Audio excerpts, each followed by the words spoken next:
அலைக்கும் வரஹ்மத்துல்லாஹி வபரகாத்துஹு. இந்த உலகம் யாவற்றையும் படைத்த அல்லாஹ்வுக்கே எல்லா புகழும்.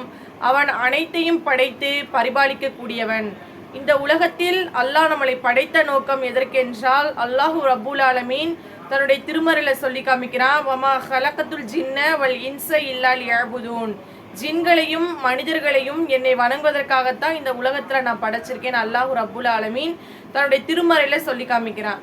அல் முல்க்ல 2வது வசனமா அல்லாஹ் சொல்றான், அல்லதி ஹலக்கல் மௌத்த வல் ஹயாத்த லியபுலுவக்கும் ஐயுக்கும் அஹ்சனு அமலா. உங்களில் அழகிய செயலுக்குரியவர்கள் யார் என்பதை சோதிப்பதற்காகத்தான் இந்த உலகத்தில் மனிதனுக்கு வாழ்க்கையும் மரணத்தையும் நாம் ஏற்படுத்தியுள்ளோம்னு சொல்றான். அப்ப வாழ்க்கையை அல்லாஹ் கொடுக்கிறேன்னு சொல்றான். இதற்கப்புறம் நம்மளுக்கு ஒரு மரணம் ஏற்படும்.